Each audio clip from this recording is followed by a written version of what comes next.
pergunta muito simples. Clóvis, o que é a vida?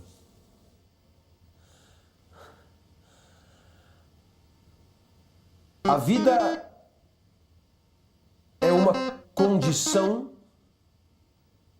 de energia que busca mais energia.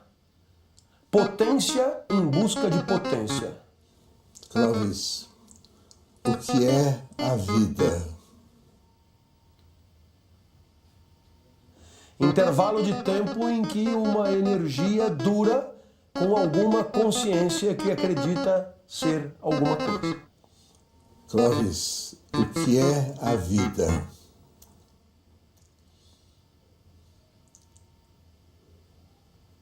Essa pausa é Chekhov, né? Dor e sofrimento, se você preferir. Afinal de contas, eu não lembro de ter sofrido antes de nascer. E tenho a nítida impressão de que não sofrerei depois de morrer. Tá. Bem, quando a coisa começa a ficar metafísica, eu paro de falar sobre o assunto. Eu quero terminar com você me dando uma resposta que você queira dar. Clóvis, o que é a vida?